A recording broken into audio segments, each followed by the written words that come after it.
I don't think it's going to be players. And my contention has never been that the players, other than quarterback, that the Broncos have are bad. Actually, offensive line and, well, tight end, too. I don't know if you have a tight end. Running back's not great either. But generally speaking, I think the talent on the roster is good. The talent on the roster is good enough to be at least 500.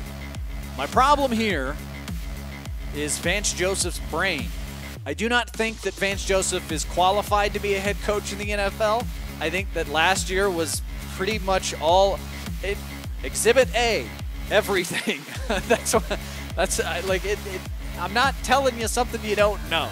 I think I saw somewhere earlier today, Vance Joseph has been called out. Oh, we got to get to this. I saw on social media earlier today that Woody Page was on Altitude, and he's telling Scott Hastings, he was telling Scott Hastings that he thinks that Vance Joseph's going to get fired after the 49ers game. And, I mean, stealing my takes? I mean, Woody Page? Come on, Woody. You're just trying to steal my takes? And don't give me this I don't know who you are crap. You were following me on Twitter for quite some time, Woody. Broncos fans are smarter than people give them credit for.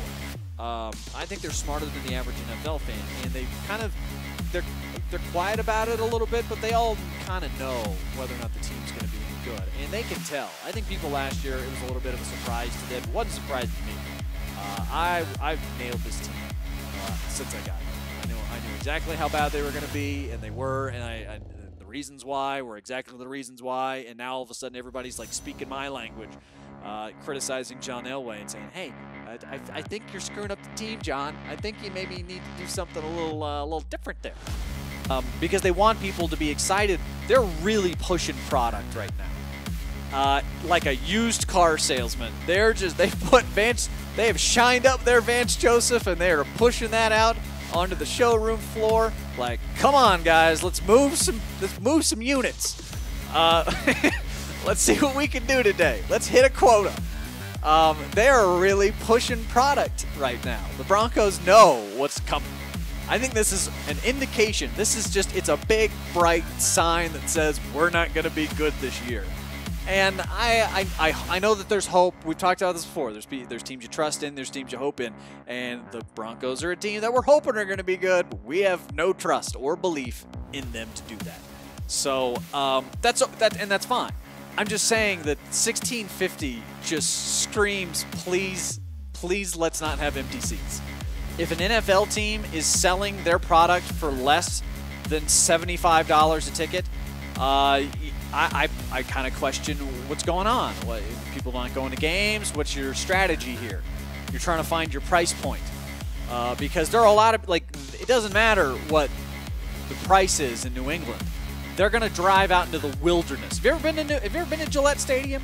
It is in the middle of nowhere. And they're just like, I don't know, like drones, like bees heading out towards, it's mindless. They all go out there and they just pay hundreds of dollars to watch Tom Brady and Bill Belichick, and then beat off for 3.5 hours. That's not what the situation is in Denver right now. That you guys are not zombies to the Broncos right now. And I applaud 1650. I think that's good for fans. I really like that people are looking at that and saying, okay, hey, maybe it's attainable. I can go to a Broncos game this year. That's good. And I think it's good that the organization really pays attention to the fans that way. I just think that that also means that they can't sell them for more because they absolutely would if they could. So this is the last week that we really have without any football. Next weekend, we got football, right? We got the Hall of Fame game coming up. T.O. isn't going to be mentioned at all. We'll see how that goes. But I really want people to focus in here on what I'm trying to tell you about Denver. The Broncos are going to have good players. Shane Ray's going to be healthy. I think that's not necessarily a given, but I think it does close to. Hey guys, Benjamin Albright, NFL Underground. I want to talk to you today about the Phantom Football Forum.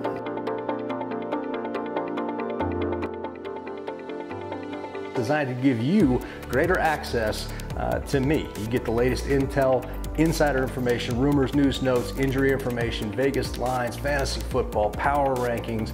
Watch football games live with me. Phantom Football Forum. Only $1 for your first month if you sign up today. Facebook.com/WatchPhantom. The link right here. Come join us today.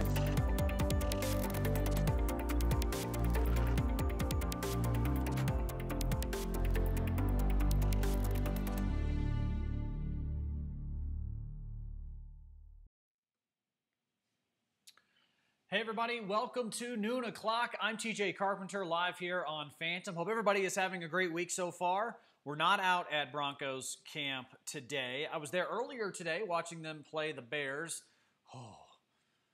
Joint practices. So we'll talk about that. Also, as always, we want to thank our sponsors here on Phantom and everybody who helps us help keep the lights on here. Certainly, PlatteRiverMortgage.com. Platte River and Sean Sedita have done a tremendous job for my wife and I over the course of our time here in Denver, and helped us find a house, helped us buy a house at a great rate. If you need help with your mortgage, go to PlatteRiverMortgage.com. Ask Sean Sedita how he helped my wife and I. And he will tell you a great, grand old story, and also how he can help you in a tremendous way. So go to PlatteRiverMortgage.com. Also, Brent Malia with Brent Malia Properties with Coldwell Banker. Go to TJ'sAgent.com.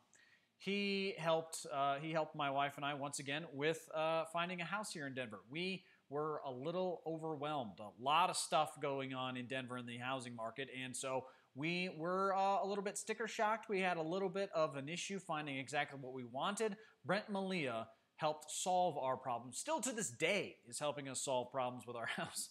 Whenever those arise, when we don't know how to do something, when we don't know what it is, who to call, when we're trying to renovate, or we need to add some air conditioning or whatever it is. He has been able to help us every step of the way. So if you want somebody who's going to be in your pocket and going to be an asset to you, not just for you buying the house of your dreams, but also help keeping the house of your dreams dreamy, make sure you go to tjsagent.com. Brent Malia with Coldwell Banker. And also, too, want to welcome to the program SeatGeek. I've been doing work with SeatGeek for the last 2 years or so. SeatGeek is one of my favorite apps. I use it anytime I make purchases online to go to sporting events. I've gotten Rockies tickets, numerous college tickets, Arkansas tickets, Buffaloes tickets, Rams tickets. You can get Nuggets tickets, certainly Rockies tickets. They have a huge home series coming up against the Padres after a very daunting road schedule.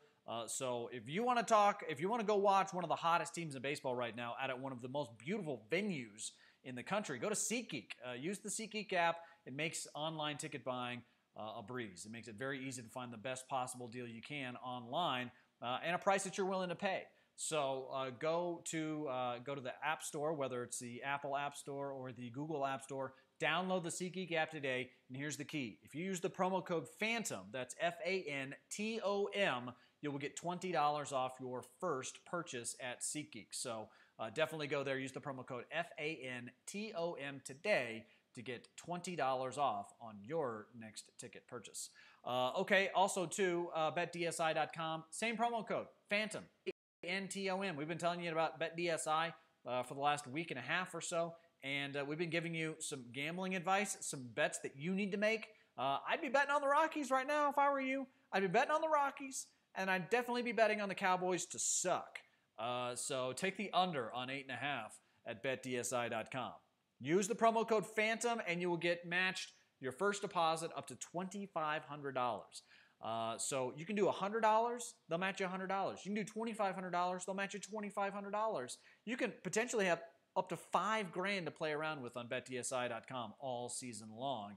And certainly a lot more than that when you're going to be cashing out at the end of the season if you pay attention to us right here on Phantom. All right, guys, let's check out some of the comments that we got going on here already on the stream. Let's go out here and see what we have. John says, word on Kelly with a second-team offense. Yeah, I mean, Chad Kelly looks really good if you don't really know anything about football. I feel like, and that's not to like diminish Chad Kelly. I'm just saying Swag has done what any college quarterback who has pro level ability should do. Hit open receivers and only throw one interception. So, okay, all right. I'm a little excited about that. I'm not over the moon about it. I'm not going to, look, Chad Kelly is a nice boy, but he's not a man like Case Keenum. Case Keenum is a man, and they've been doing man things out there today at practice we're going to talk about here in just a second. Andy also says, any word about who is on second? I thought who was on first? What's on second? I think what's on second. John says, how do you see the Bears offense from the joint practice if you saw them? Yeah, I mean, I think Trubisky looks really good. Nagy has some really interesting concepts. I think maybe it was an opportunity today for the Broncos to kind of get fans back on their side by showing them something against a team in a setting in which you're not really supposed to try that hard. And I think that they maybe have taken advantage of that a little bit today. So we'll talk about that here in just a second as well. John says, also happy to be off from work to watch you today, TJ. Thanks, John. That makes me feel all warm and tingly inside. The only person who talks that sweet to me is my wife, and she kind of resents it a little bit, I think. Jenna says, Ari, he's betting on the Cowboys to suck. Of course I am. Why wouldn't I be? They're not that good. Let's see. Also, started off with Cowboys suck. Yes, G. Yes, G, I did. And if you think that that's unfair, I would strongly urge you to reconsider. Just think for a moment about how much the Cowboys suck and then get back to me. All right, so do you guys want to talk about the Rockies? Because my personal opinion here is that the Colorado Rockies are playoff bound. They are destined for greatness. And to be honest with you, I don't know why anybody in town is not just like, this is all you should be talking about right now, guys. Who are the Broncos? Broncos camp? Season hasn't even started yet. You got baseball to watch. They're one game out of the division lead with the Arizona Diamondbacks. And they can make huge, huge moves forward in that direction if they can get some wins on the road and come back and just sweep the Padres at home, and then it's off to the races to the playoffs. Look, I've been trying to tell you guys all season long, this team has a special, ineffable quality. You can't F them. They're ineffable. You can't describe how this team makes you feel. And what I feel in my heart at this moment in time is that the Colorado Rockies are the best team in baseball. Now, I know that they're not in the division lead. I know that they don't have a 75-35 record like the Boston Red Sox, or 85-35, whatever the hell, however many games they have above 500. I know that they can't hit home runs the same way that the Yankees can. I know that they don't have the same level of pitchers, even as the team they just played, and the Houston Astros. And might I say that you've all been acting like a bunch of Astros to me about all these Rockies and my Rockies takes. And I personally am very hurt by that. Follow this team, guys. I feel in my heart of hearts that this team is special. Nolan Arenado and them boys, you can't keep them down. They're going to just come back for you every single time. That no team has shown more ability to be clutch in the ninth inning than the Colorado Rockies. You can't mow down a guy like Justin Verlander, who, granted, had 11 strikeouts and no walks and still only gave up 2 runs to you. But you can't beat guys like that unless you're a special team. And you know what? The Rockies, they're a special team. Let's see, what do we got here in the comments section? Let's go through the comments here. John says, laugh my ass off. G says, never, exclamation point. John says, I have to ask about the second team offense for Broncos. Is Deshaun Hamilton on there? He is. Yeah, he's on the second team. I agree. Yeah, no, look, Deshaun Hamilton is on the second team offense. He's their 4th best receiver, I would say, on the team right now. River Craycraft is actually making some headway out of practice as well. So, yeah, enjoy your River Craycraft takes, because Craycraft is making the Cray team. Let's see here. Do we have any others? Do we have any other comments here? All right, guys. I guess you guys don't want to talk baseball. I thought Jenna was going to want to talk baseball. She doesn't give a fuck, apparently. So I gave you your opportunity, Jenna. Speak now or forever hold your peace. Let's move on to something else that we should talk about. Lowering Broncos expectations. So, look. I'm out here at Broncos training camp for the last 2 weeks, and I'm telling you that this team's going to be better. I'm telling you that they've got some sort of consistency and professionalism that they did not previously possess. And I'm telling you this in an effort to be honest. Full transparency. I thought that they sucked last year, and basically all the way up to training camp, I thought that they were going to suck this season. And then I saw them at training camp, and I'm like, okay, well, Case Keenum can play, so that's good. Bradley Chubb looks pretty good out there. And then, Cortland Sutton. There's some bright spots out there at camp, and they look organized. And then game one happened, and they look like nasty, awful crap. And then everybody starts freaking out because Mike Kliss, who is your sycophantic embedded Broncos reporter, who's in John Elway's back pocket, he's tweeting out how much they suck. And when that happens, then you get really insecure. You start really thinking that, okay, well, maybe they are going to be bad. Maybe they are going to suck. Maybe all these things that I've been dreading coming up into the season are real. And all of this promise isn't there. And look, today out at practice, they were kind of whipping up on the Bears. But I'll be honest with you, when you look at those two teams side by side, the Bears look enormous and the Broncos don't. I think that they may be a little undersized. And I know that people are going to say, well, John Fox likes big guys. He likes guys who are big. And certainly you could say that that's true. You know, he likes the bigger players. But I would say that there was a little bit of a depth issue with the Broncos for sure that we weren't really thinking about at the beginning of training camp. They have a serious problem on defensive line, in the defensive front. They looked atrocious. I do think you can read into that a little bit, that in the first preseason game, an injury-riddled, bad offensive line for the Vikings was still dominant against your defensive line in the run. And then also, too, Kirk Cousins is a good quarterback, and I think he's going to make the Minnesota Vikings really good as well. But he made it look effortless moving down the field against that secondary. And so now I'm kind of the belief that the Broncos defense isn't going to be all that great unless they can get after the quarterback and get leads in games, because they are basically the Indianapolis Colts defense when Peyton Manning was there. Do you remember that? Do you remember how good everybody talked about the Indianapolis Colts offense being, and then how terrible the defense was? And they're like, well, if they could just put it together on defense for the playoffs, they'll be fine. And then they did, and that's all they needed to do. But statistically, they were terrible that year in Indianapolis. And I remember thinking, well, statistically they're bad, but they do a couple of things right. They've got Dwight Freeney, who gets after the quarterback, and they basically what they did, Bill Polian's genius was that he knew all he needed to do once he had Peyton Manning was get pass rushers, and that's it. Just get him some pass rushers, and you're going to win 11 games.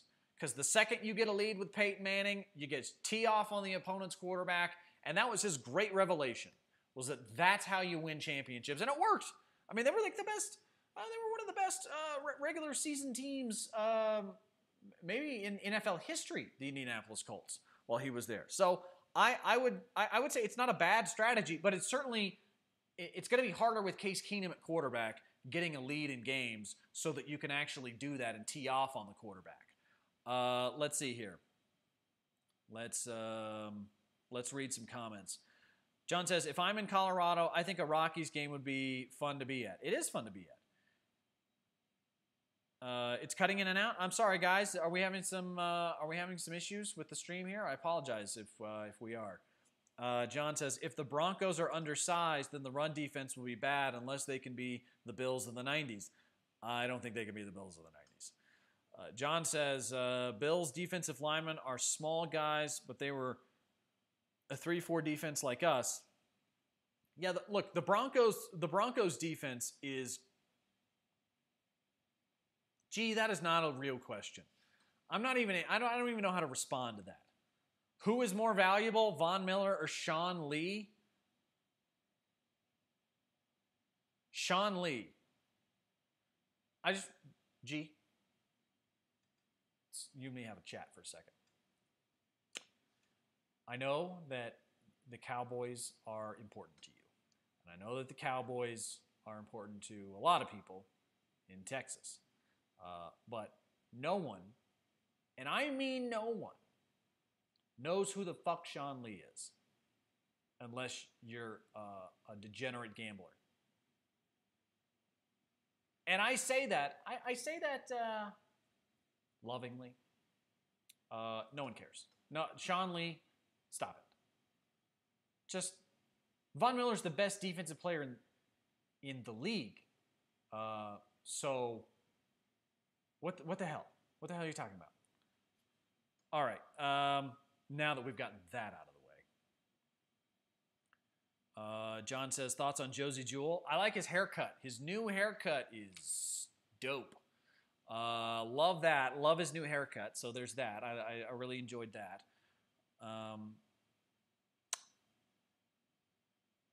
Okay. All right. So what are you apologizing for, John? G's the one who is, I think, right now, like, Sean Lee? Sean Lee? Sean Lee is an underrated and underappreciated linebacker. Yes, John. Yes, he is. But comparing an underrated and underappreciated linebacker to Von Miller, who is appropriately appreciated as the best defensive player in the league, I think is... quite frankly, offensive. I'm offended right now as an arbiter of sport. I am offended that you would say that. By the way, so we were talking about the expectations for the team. We were going through wins and losses today on the morning show on which team is going to win how many games and the over-unders for every team, what's too high, what's too low. And so we were doing this. And we got to the AFC West, and we basically came to the conclusion that the AFC West is this. Tell me if you think that this is the right way to explain the AFC West. The Chargers are the best team in the division, but we all know what's going to happen. They're going to get hurt. So injuries are going to plague the San Diego Chargers, which are going to take them basically out of contention for the division, even though, like every year, they have the most talent.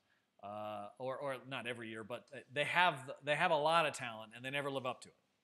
So that's number one. Chargers should win the division, but won't because Chargers. Then after that, you have the Chiefs, who are going to struggle mightily because they have a rookie ostensibly at quarterback and an offense that is built for speed but not for consistency. So definitely going to struggle on offense. Their defense isn't nearly as good. They're also having some injury issues right now. Talented players. So they're going to be up and down. 9 wins at best for the Chiefs. And then you've got dumpster fire Oakland on their way out of town. And then you've got the Denver Broncos, who are, I mean, is it fair to say that the Denver Broncos are what settling in life feels like right now? They have settled for Case Keenum. They dared to ask out the most beautiful girl in school, Kirk Cousins, and got rejected. And now they've had to settle for fuddy-duddy but consistent, sturdy, like a really sturdy, homely Case Keenum. I mean, hips are a little bit wide, but you know what? You actually like that better. That's, and you've talked yourself into liking that better. You don't need to date a supermodel. No. this very homely Case Keenum is perfect. That's where the Broncos are. And I know that it hurts. It hurts a lot of Broncos fans to hear that, but that's just kind of the reality of the situation right now. So I think that they're probably like a 6-7 win team right now. If I'm being totally honest, I thought maybe they would get to 8-8. I thought they were a 500 team, but then I reevaluated that after seeing them play some football, and so this is where we're at now. We're in a place where I'm wondering whether or not the Broncos are going to be third or fourth in the division behind a Kansas City Chiefs team that I think is at best 9-7, and then a Chargers team who's not going to win the division because they're going to get hurt. Wade says, "Where's TJ? Who's this junior lumberjack looking dude? Do you guys not like the beard? How's the beard polling? Can we get a poll out there on the beard?" G says, "If he's healthy, he's MVP. He hold this defense together." Sean Lee? No. John says, "Funny fact in the Bears in this preseason, they have a good comeback until things fall apart right after or in the last few minutes of the fourth quarter." Has that happened? Did that happen to them last week? Where's TJ and the junior lumberjack thing? Okay. Yeah, sure. I think the beard's pretty good. I like the beard. You know, my wife kind of likes the beard. I think she likes it sometimes and then not others. She's really the only person who can tell me what to do with my face. Let's see here. Wade says, "Beard is okay. Your hair looked funny, but I think you fixed it." Yeah, it's a little. I took a shower a couple minutes ago, so it's a little waspy. It's a little. Sometimes it gets flowy like Fabio. No, look. Where was I at? What was I talking about? What were we talking about just now? Were we talking about? The division. Yeah. So I think that the expectations for the Broncos were edging up closer and closer and closer. Like, people in Kansas City think that their team's going to go 15-1 this year because Patrick Mahomes is the next coming of Jesus H. Christ himself. So they think he's like a phenomenal, just godsend, and that they're finally the chosen people. And kudos to you for feeling that feeling. I hope that you enjoy it while it lasts, because it's going to last for about a month and a half more. And then you're going to come back down into your Chiefs hole where everybody who's a Chiefs fan lives and hates everything. That's where the Chiefs season is going to end. It's going to end in a lot of people wondering whether or not Patrick Mahomes is the answer, and just you people calm the fuck down in Kansas City. 9-7 at best. But you can win the division at 9-7, because I think that the Chargers are probably going to be an 8-8 team, which is frustrating as all get out. And then, the Broncos are like a 6-win team, and then I don't know what the Raiders are going to be, but it's going to suck. So, that's kind of the division. That's lower everyone's expectations, and you could say basically you might actually have a shot to win the division with a losing record if you can beat Kansas City twice. That's the state of affairs in the AFC West right now. That if you sweep Kansas City, you could win the division with a losing record. Let's see here. What do we got comment-wise? You were talking about flowing, wispy hair on a man. Yes, I was. John says, Bears scored a touchdown against the Bengals, and then later on, the defense allowed a touchdown in the last few minutes against the Bengals. Well, yeah, look.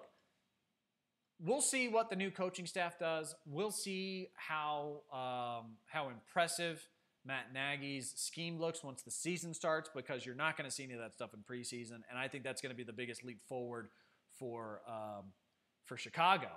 Is that they've got a coach now who is thinking outside the box, being innovative. He's not Mark Trestman innovative. He's not some crazy kook who coached in the Canadian Football League for 700 years. He is thinking about things as players think about them, and I think it's a really good, innovative strategy to do that. He's going to be the guy who basically marries the frustratingly simple college scheme and the frustratingly complicated NFL scheme and make that transition for a lot of players a lot easier. And he's going to get a lot more out of a lot younger guys. And just watch. Be careful with the Bears. I think the Bears are going to be a lot better than people realize. They're an 8-8 team, I think, right now. Just kind of what I'm feeling. But I mean, next season they could absolutely be a playoff team, and maybe you could argue, contending for the division with Minnesota and Green Bay, depending on what Green Bay does with their whole Aaron Rodgers situation. G says Sean Lee is a top 3 linebacker in the NFL, and yes, I'm not letting it go. G. Sean Lee, come on. Wade says, gotta drive now, heading home finally. All appointments are finished. New hair, new tattoo design, new job. Productive day, yo. Good. Congratulations, Wade. I'm glad to hear that. I really am. Nice. What's the tattoo? Show us the tattoo, man. John says, TJ, I have the Broncos going 4-4 in their first 8 games, then losing 6 of the last 8 games in the second half. So you have them at 6-10. That's about right. My Raiders record, 5-11. A lot of it depends on Khalil Mack. And also a lot of it depends on Derek Carr. Everybody seems to have written him off as a bad quarterback. He's not a bad quarterback. Derek Carr still has some moves. He can do some stuff. Look, he hasn't been figured out and is now no longer going. He threw 30 touchdown passes in a season. Don't tell me that Derek Carr is not still a decent quarterback. But I don't think that this first year is going to go the way he wants it to. But next season, I think after one season under Gruden, the second season, I think he's probably going to start putting together a lot of the momentum that people anticipated he'd have a season ago. And maybe 3 seasons delayed, but sometimes that happens with guys' careers. Sean Lee hasn't always stayed healthy. I don't really know what to say to that. Yes? Who are my Super Bowl picks? Man, Eagles, Patriots? No, I think it's going to be the Rams, and the Rams are going to lose, but I think the Rams are going to play the Patriots, and Rams, Patriots. Patriots take the Super Bowl again, and everybody realizes just how much that Seth Wickersham hit job last year is totally fucking meaningless to that organization. I've never seen an organization be so simultaneously evil and brilliant and dirty and unbeatable, and they figure stuff out faster than the rest of the league. And that's what nobody really wants to admit. Everybody wants to say that the Patriots have, they've got Brady and Belichick, and it's just like that simple. That's how people rationalize away the Patriots. And I'm like, what are you doing there? First of all, it's not just that. It's that there's so much more than just saying, well, Belichick and Brady, and I mean, it's a lot more complicated. Do you realize how many times the Patriots create conversation in and around the NFL because they've done something evil or something that is innovative or new or nobody else ever thought of, and then wait, we have to make a rule that says you can't do that because the Patriots did that. I didn't know that you could do that, but apparently you can, but I don't want you to be able to do that, so we got to make a rule. Like, that's what they did after the Ravens complained about the non-eligible receivers or eligible receivers. That rule, I thought that was one of the most brilliant things that I think I've ever seen a coaching staff do, was that. And if anybody is going to try to make the next move to doing like multiple quarterbacks in the NFL, where you've got multiple guys who can throw the ball on the field simultaneously and you have a lot of pitch plays, I think we'll see that actually pretty soon here in the college level, because you're already seeing a ton of it down at the high school level. But there's a lot of stuff to watch out there. Watch for, and I think they're always basically the entry point for innovation into the league. I mean, if that's true, And that's why they're so successful. I think they deserve some credit for that. That's all I'm saying. But man, people just love shitting on the Patriots. Let's see. G says garbage. You don't like my Super Bowl picks? That's true on Mac, but Carr was my favorite quarterback in the 2014 draft before going to the Raiders. Wish I documented it, really. Cowboys will sweep the Eagles this season if we stay healthy. Jalen Smith is going to surprise a lot of people too. Carr can help him win 5 games at least, but if he gets hurt, they can't win without him. That's true. Yeah, I don't think the Raiders can win without Carr. I don't think the Raiders can win without him, but I don't know really how many they can win with him because I don't know what that whole dynamic looks like. And also, Amari Cooper can't catch the ball. Yeah, Cowboys aren't sweeping the Eagles, dude. It's just not. I mean, I'm sorry, it's just not happening. They're not good enough. They don't have a good enough defense or offense or coach or special teams. I mean, I don't know how that happened. I don't see it physically feasibly being a possibility. Let's see here. Paxton Lynch was clueless about his demotion. Okay, where do we start? Okay, so Paxton Lynch played one of the most putrid quarters and a half of football I've ever seen in my life from somebody who is ostensibly a first-round talent. I mean, there have been some bad performances from first-rounders. Very rarely are they quarterbacks who are never the starter. Like, never. Jamarcus Russell, at the very least, at one point was like starting NFL games and was supposed to be the starter. Ryan Leaf started games and at one point performed admirably, I would say, in the NFL. Like at least for like the first couple of games, he was doing all right. So Paxton Lynch is worse than those guys because at no point was he ever named the starter. At no point did they ever feel like they could rely on him to throw the ball down the field. At no point did he actually ever do any of that. And then does this bull crap he does out on Saturday night against the Vikings in a preseason game. And of course he's going to get demoted the next day. I mean, it was like people were apoplectic about the backup quarterback because every time that we see him do a football thing, it's the wrong thing. And then it's just like the apathy and the lack of work ethic and the inability at all to read the defense. He's just a big, strong arm, big, strong, dumb arm. And I think that this most recent thing that happened yesterday, Vance Joseph comes out and says, so he's asked the question, what did you think, how did Paxton Lynch react to being demoted to the third team? And Vance Joseph said, well, he's angry about it. He's mad about it. He wants to know why.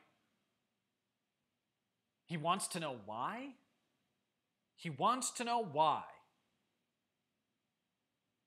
Like, of course, like maybe he's terrible at every single aspect of being a quarterback, except for the one thing. Have you ever heard you need to have a short memory? Got to have a short memory in football. And if you have a short memory in football, you will be able to go out and play with a clear mind. Have a short memory. Forget about your mistakes. Move on. And Paxton Lynch, quite clearly, is elite at moving on from his mistakes. Short memory. He's elite at having a short memory. I mean, it's unbelievable to me. How does he not know why he's getting demoted? How? So, like, we're at a point now where you can definitively say that Paxton Lynch is entitled. Paxton Lynch is terrible. Paxton Lynch is lazy. I mean, look, these are not statements that are being made wantonly. Like, I'm not trying to go out there and just bag on a guy for no reason. But come on. I mean, seriously, come on, man. How do you not work harder? How do you not try a little bit? Just a smidge. Just try just a little bit. Just a tad. Don't understand it at all. Let's see. TJ just hating on the Cowboys. That's it. Sorry, the 2.5 year didn't want to nap. Toddlers are crazy people who doesn't like napping. I like napping. John says, I was talking to Ben yesterday on Lynch, and one player benefited more without him than with him, Anthony Miller. Yeah, look, and I think that everybody, and Ben, this is one of those spots I think I disagree with Ben on Lynch. He has still tried to convey a certain level of it's not all his fault, and I'm just done with that. I know, it's his fault, 100%.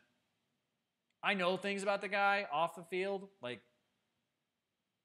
he's just like he thinks he deserves to be dating supermodels, and he's just living the dream because he gets a lot of pussy, and that's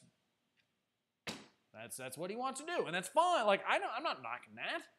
I'm not knocking that at all. But like, okay, like at least understand why you got demoted. Don't act like you don't know why bad things are happening to you. What is that? Let's see here. Any Rockies talk? Best the Astros beat Verlander. Nolan looks good as a DH. Absolutely, Patrick. I was saying it earlier. I wish you'd been here earlier because look at this graphic that I made. And you know what? Look, I'm trying to tell people that this team's legit. I've been trying to tell people all season long this team is legit. And I think you can officially say they're the hottest team in baseball. They're the best team in baseball. Baseball's greatest team right now is Colorado. Because you can't beat guys like Justin Verlander in Houston without being a great baseball team. You can't. Can't do it. Nolan Arenado? Tell me Nolan Arenado and them boys aren't destined for greatness. World Series champs. Here we go. Here we come. World Series.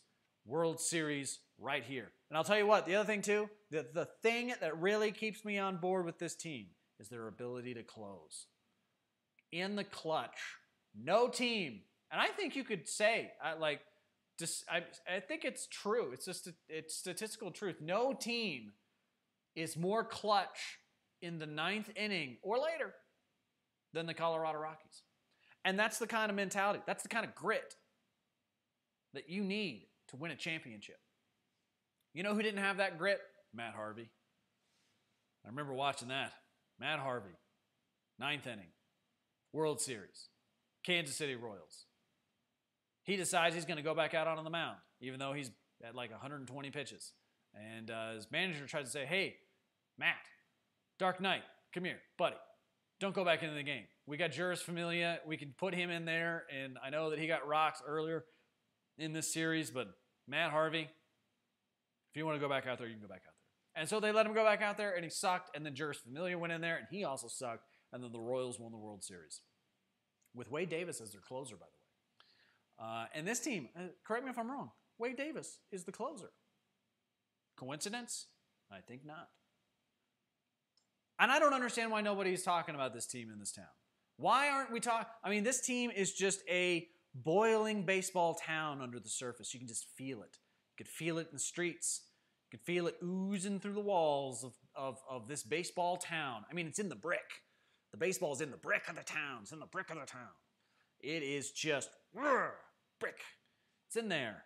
Every single brick that was used to build Coors Field has baseball coursing through its cinder. That's right. I said cinder. Let's see. Let's take a look at some of the comments. Patrick says, I was at church. Likely story. I'm sorry. What now? You've been waiting for me to come back to show this? I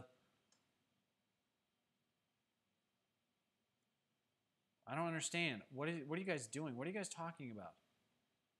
John says, weren't you saying you shouldn't be on the Rockies bandwagon a few weeks ago? No, I've never said that. I've never said that. Don't ask Don't listen to some of the lies out there about the Rockies. Don't listen. I'm telling you, this team's special. I've been telling people that since the beginning of the season. You can go all the way back to before the season started. Spring training. I was telling people, hey,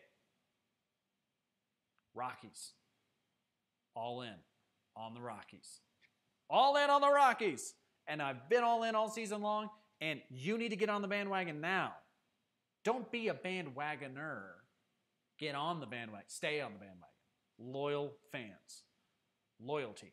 That's what this town's all about. Denver, it's about loyalty. And no team is more defined by the loyalty of its baseball fans than the Colorado Rockies. I mean, you just go out there to any game. Go to any game. You'll see nothing but purple. Purple and black.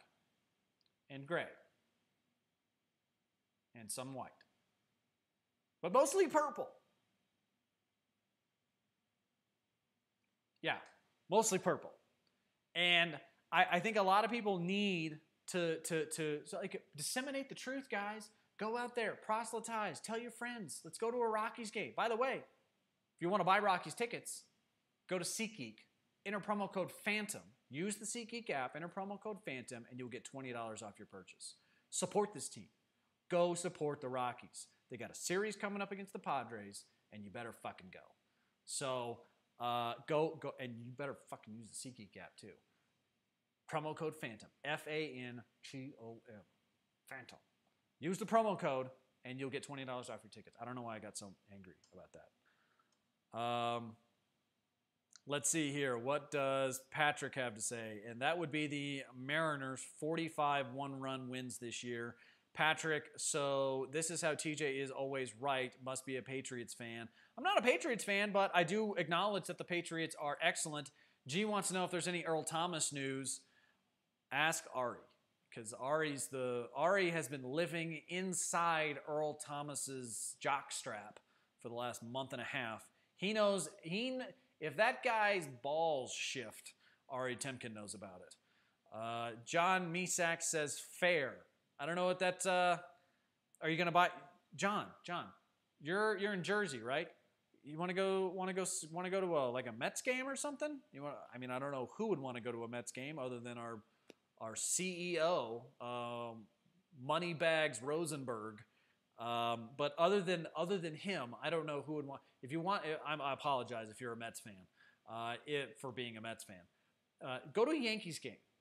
You get $20 off. Those tickets sometimes get a little pricey. A lot pricier than the Mets, that's for sure.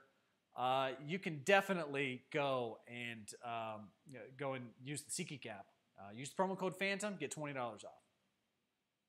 Let's see here.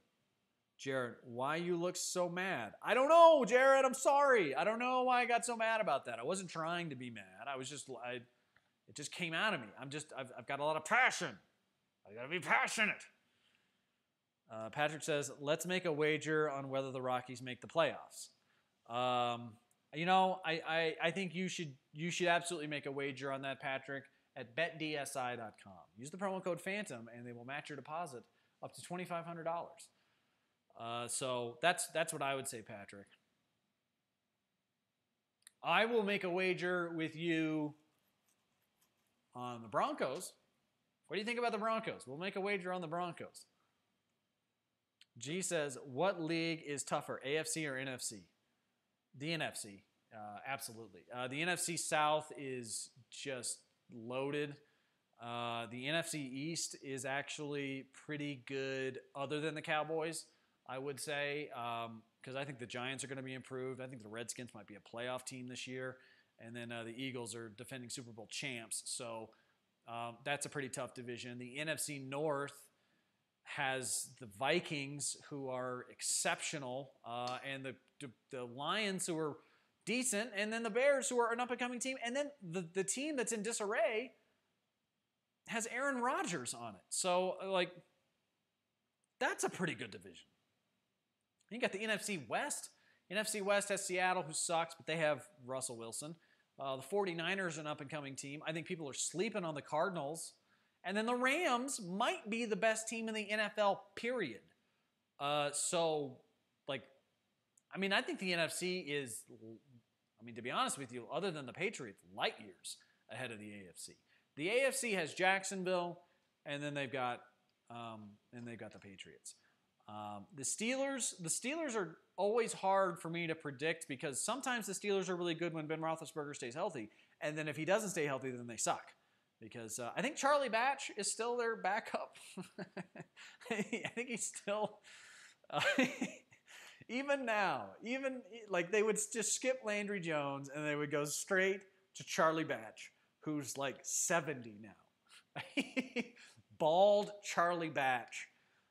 You know what? Charlie Batch would win the backup job in Denver. I promise. He would be so much better than Chad Kelly. He's light years better than Paxton Lynch. I would take Charlie Batch today over anybody other than Case Keenum on this roster. Easily. Let's see. John says NFC. Oh, man, we got a bunch of comments here. Let's see. Why do you guys always say they're passionate when they are angry? I don't know what that means, Jenna. John says, yeah, I'm in Jersey and Mets suck. Honestly, I have to see if I have some family members who would go to a Yankees game. Let's see. Jared says, what do you think the Broncos record is going to be this year? Anywhere between 6 and 8 wins. I don't see it being better than 8. Not after that pathetic showing in the preseason. Patrick says, I bet the Steelers have double wins of the Broncos. That's entirely possible. I'd say that's more likely than not.